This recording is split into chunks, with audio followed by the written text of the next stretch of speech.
জন্য ইউসুফ যেহেতু ওখানে দরবারে সবাই গেছে, সবাই তো আমন খোদাকে দেখে মাথা নত করে এবং তাকে শ্রদ্ধা অবনত হয়। এটা দেখে ইউসুফ অবাক হয় এবং বাধ্য হয়ে ইউসুফকেও সেই, যেহেতু সে এখন গোলাম, এখনো সে এই সম্পর্কেও এক কথায় পুরোটা তথ্য সংগ্রহ করতে পারে নাই। এজন্য বাধ্য হয়ে সেও তাকে সম্মান প্রদর্শন করানোতে বাধ্য করা হয় এবং এটা যখন করে তখন আজ্ঞামোহর দেখে যে কি ব্যাপারে, ছেলেটা তো মাথা নত করে না, কি এই ছেলে, যেহেতু এতদিন সে শুনে আসছে পুরোহিতদের কাছে, আজ সে বাস্তবে দেখলো যে এই ছেলেটা মাথা নত করতে চায় না। আসসালামু আলাইকুম ওয়া রাহমাতুল্লাহি ওয়া বারাকাতুহু। প্রিয় বন্ধুরা, কেমন আছেন সবাই? আশা করছি আপনারা সবাই ভালো আছেন। আল্লাহ পাকের অশেষ রহমতে আমিও ভালো আছি। আপনারা জানেন যে আমার এই চ্যানেলে বর্তমানে ইউসুফ জুলেখার কাহিনীর উপরে বিভিন্ন তথ্যপত্র আলোচনা করছি এবং পর্ব অনুযায়ী আপনাদের মাঝে শেয়ার করছি। আজকে আমরা 25তম পর্বের আলোচনা করব। 25তম পর্বের ভিতরে যে পয়েন্টগুলো আমি তুলে এনেছি, সেখানে আমি 11টি পয়েন্ট তুলে এনেছি, যে পয়েন্টগুলোর উপরে আমি আপনাদের মাঝে আলোচনা করব ইনশাআল্লাহ। 1 নম্বর পয়েন্ট ছিল আমন মন্দির দেখে ইউসুফ অবাক। আমন মন্দিরশালা দেখে আসলে এটা আমরাও দেখা অবাক হয়েছি। জানি না সেই সময় আসলে কেমন পরিস্থিতি ছিল। পরিচালক অনেক সুন্দরভাবে আমন মন্দিরের যে বিষয়টা এখানে তুলে ধরার চেষ্টা করেছেন এবং আমের মন্দিরের যে আজ্ঞাবহর, তার যে চরিত্র এবং আমন মন্দিরের যে সৌন্দর্য, চাকচক্যময় একটা মন্দির যেরকম সুন্দর হয়, সেটা পরিচালক অনেক সুন্দরভাবে এখানে দেখার চেষ্টা করেছেন, যেটা দেখে ইউসুফ অবাক হলো যে এখানে এই মন্দিরের ভিতরে তাদের খোদা থাকে, এটা একটা সেও অবাক হলো। 2 নম্বর, আমন খোদা রাতে ঘুমায়, বান্দারাও রাতে তার মানে আমন মিশরের মহান খোদা গত রাতে ঘুমিয়েছিলেন। আমনের জাগ্রত হওয়ার দৃশ্য দেখলো। তখন ইউসুফ বলে, তার মানে গত রাতে আমন ও খোদা জাগ্রত ছিল, ঘুমিয়েছিল। তখন জুলেখা বলে যে হ্যাঁ, বান্দারা তাকে রাতের বেলা ডাকে না, তাকে রাতে তিনি ঘুমায় এবং আরেকগুলো হলো আজগবি কথা, এবং তারা দিনের বেলা তাকে ডাকে। এরকম ইউসুফ তখন বলল, যদি বান্দা কোনো বিপদে পড়ে রাত্রেবেলা, তাহলে কি সেটাকে ডাকবে না? এরকম প্রশ্ন করে এবং জুলেখা বিরক্ত হয় এবং সে প্রশ্নের উত্তরও দিতে পারে না, সে নাজেহাল হয়ে যায়।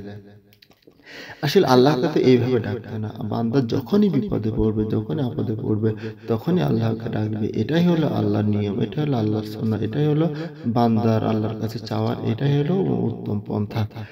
3 নম্বর পয়েন্ট, মালিককে ভিতরে যেতে দিল না। আমন খোদার অবস্থা দেখি। হ্যাঁ, মালিক যখন আসলে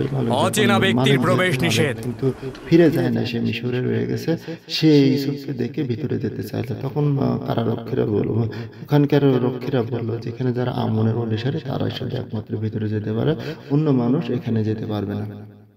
দেখেন, ইবাদত তো সবার জন্য উন্মুক্ত থাকে, আমাদের মসজিদ তো এরকম না, যে যেতে চায়, নন মুসলিমও যদি যেতে চায় তার জন্য কিন্তু বাধা দেওয়া হয় না, কিন্তু এখানে বাধা দেওয়া হলো। আর আমন খোদার অবস্থা দেখে ইউসুফ অবাক হলো যে এটা কোন ধরনের সিস্টেম, কিভাবে তারা তাদের খোদাকে ডাকে, এগুলো দেখে ইউসুফ বারবার অবাক হয় এবং মানে কি বলবো, এটা পরিচালক অনেক সুন্দরভাবে এই জিনিসটা ফুটে তোলার চেষ্টা করেছেন। 4 নম্বরে খোদাকে সাজসজ্জা করানো হবে জুলেখা বলে, এখন যেহেতু রাতে ঘুমিয়েছিল, তার মানে কেউ যদি চায় নির্জনে একাকী ইবাদত করবে, তাহলে কি সে পারবে না? সাজসজ্জা করানো হবে, তাকে সাজিয়ে দেওয়া হবে। তখন ইউসুফ বলে যে এটা আবার কোন ধরনের খোদা যে তাকে সাজানো হবে, গোছানো হবে? আল্লাহর তো কোনো কিছুর প্রয়োজন হয় না, আল্লাহ মানুষের চাহিদা পূরণ করে, তার তো কোনো চাহিদা থাকে না। কিন্তু এগুলাই দেখে সে অবাক, এবং জুলেখা সেগুলো বলে, তুমি চুপ করে দেখো তারা কি করে। 5 নম্বর পয়েন্ট ছিল মূর্তির কাছে মাথা করার দৃশ্য। হ্যাঁ, আসলে এইটাও একটা মানে কেমন লাগে, আসলে হয়তো আমরা মুসলমান ঘরে জন্মগ্রহণ করেছি, কিন্তু আমরা এই জিনিসটা বুঝি না যে মানুষ সৃষ্টির সেরা জীব, সে একটা জীবিত যে জ্বলন্ত মানুষ, সে একটা মূর্তির কাছে মাথা নত করে, যাকে না সরালে সে সরে না, যার গায়ে একটা মাছি পড়লে সে মাছিকে তাড়াইতে পারে না, তার সামনে যে মানুষ মাথা নত করে। এই দৃশ্য দেখে ইউসুফ অবাক হলো। ছয় নম্বর পয়েন্ট হলো খাবার পুরোহিত অন্যান্য মাঝে বন্টন করে দেয়। যখন তার সামনে খাবার দেওয়া হলো কিছুক্ষণ রাখার পরে আমল খোদার যে অনুসারে এখন এগুলো সে বলে দেয় এই খাবার পুরোহিত ও জনগণের এবং মাঝে এখানে বন্টন যারা, করে দাও। সকালবেলা যারা এই জাগ্রত হওয়ার দৃশ্য দেখতেছে তাদের মাঝে খাবারটা বিলিয়ে দাও।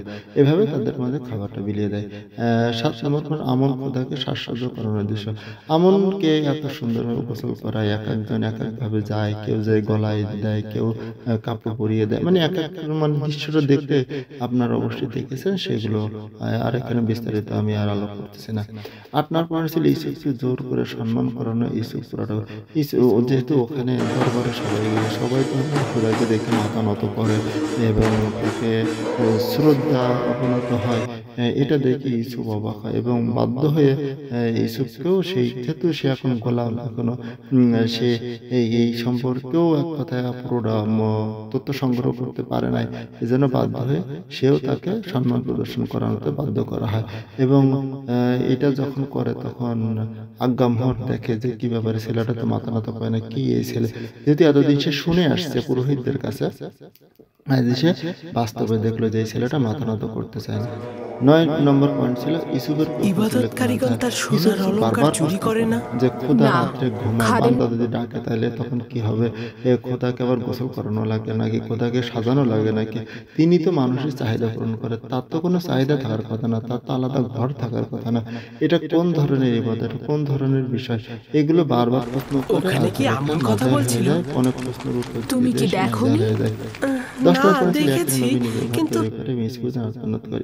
ইয়াকুব তো আলাদা একটা ঘর তৈরি করলো ও সন্তানদের সাথে থাকলো না এবং সেখানে সে ইবাদত বন্দী করে নীরব আল্লাহকে তারা মিথ্যাবাদী, মিথ্যা বারবার যেহেতু সে এখন নিশ্চিত হয়ে গেছে যে ইউসুফ মরে নাই, কিন্তু তারা বারবার মিথ্যা বলে, মিথ্যার সাথে সে এখন বসবাস করতে চায় না, বিদেশে আলাদা ঘর করে সেখানে আত্মনাদ করে। 11 নম্বর পয়েন্ট ছিল আমুনের শস্য ভান্ডার, নারী, ভেড়া ও নিয়ে ইউসুফ। হ্যাঁ, ইউসুফ বলে যে আমুনের তারা সবাই আমুনের অধিকারী। শস্য ভান্ডার নীল কেন নদের লাগবে? তীরে ভেড়ার আমুনের পাল নারী কেন দেখেছিলাম, লাগবে? সেগুলো কি আমুনের আমুনের ভেড়া কেন মালিকানাধীন? লাগবে? নিশ্চয় এইগুলো হলো একটা ব্যবসা। এই ব্যবসা করে তারা মানে মানুষকে ঠকায়, গরিব মানুষের ঠকায়। এখানে মানুষ দান সাদকা করে, বিভিন্ন খাবার দিয়ে যায়, বিভিন্ন শস্য দিয়ে যায়, বিভিন্ন পশু পাখি দিয়ে যায়। এগুলো যারা এখানে পুরোহিত থাকে তারা এটা ভক্ষণ করে। যেমন এখানে তুলনা করা যায় যে আমাদের অনেক দরবার আছে মনকে যেখানে উৎসর্গ মানুষ করা হয়। ধর্ম এত সব কিছুর প্রয়োজন কি আমুনের নাকি ইবাদতখানার খাদেমগণদের? আসলে দরবারে যে শুয়ে আছে তার তো এগুলো লাগে না, কিন্তু ওই আশেপাশে যারা থাকে তারা এগুলো ভোগ করে। এক কথা বলতে গেলে আমাদের সমাজে যারা অন্ধ পীর ভক্ত তাদের সাথে কিন্তু ওই সমস্ত তুলনা করা যায়। এক কথায় 25 নম্বর পর্বের ভিতরে কিন্তু অনেক গুরুত্বপূর্ণ বিষয়, সেখানে আল্লাহকে ডাকার, আল্লাহ আমনের খোদার যে ইবাদত বন্দেগী যারা করে তাদের কালচার, তাদের চাল চলন দেখে ইউসুফ পুরাটাই অবাক হয়ে গেল যে এটা কোন ধরনের এই সমাজ। এবং সে মনে মনে তখন ভাবে আমি এই সমাজটা কিভাবে পরিবর্তন করব, কিভাবে এই সমাজটাকে উত্তরণ করা যায়। এই যে মানুষ একটা মূর্তিরে পূজা করতেছে, মূর্তিরে তারা ইবাদত বন্দেগী করতেছে, তার খেদমত করতেছে, এই সমাজ থেকে কিভাবে পরিবর্তন করে? আজ আমাদের সমাজে কিন্তু যখন দেখা যায় যে কোনো মাসালা নিয়ে সমস্যা হয় তখন অনেকেই কিন্তু এখনো বলে যে আমার বাপদাদারা তা করছে আমরাও তাই করবো। এই সমাজ পরিবর্তন করা, সমাজের এর ভিতর থেকে গোড়ামে সরানো, এটা কিন্তু অনেক কঠিন একটা কাজ, যেগুলো অনেক নবী রাসূলরা কিন্তু করে এসেছেন। আল্লাহ রাব্বুল আলামিন আমাদেরকে তৌফিক দান করেন, এই ধরনের কালচার থেকে আমাদেরকে মুক্তি দেন। এই যে একটা পরিবেশ 25 নম্বর পরের ভিতরে আমরা যে বিষয়গুলো দেখেছি, ইউসুফ জুলেখাকে নানাভাবে প্রশ্ন করে, নাজেহাল করে, আল্লাহ সম্পর্কে সে এই সমস্ত বিষয় নিয়ে সে নানাভাবে প্রশ্ন করতে থাকে। 25 নম্বর পরের ভিতরে আমরা অনেক গুরুত্বপূর্ণ বিষয় দেখেছি, আপনারাও দেখেছেন। আজকের আমরা 25 নম্বর পরের ভিতরে সবচেয়ে গুরুত্বপূর্ণ যেটা ছিল আল্লাহ সম্পর্কে ইউসুফের ধারণা এবং আমন অনুসারীদের ধারণা, এটা এখানে ফুটে তোলার চেষ্টা করা হয়েছে। পরবর্তীতে আমরা অনেক গুরুত্ব বিষয় দেখব এবং আলোচনা করব। আজকের মতো এখানে শেষ করছি। আসসালামু আলাইকুম ওয়া রাহমাতুল্লাহ।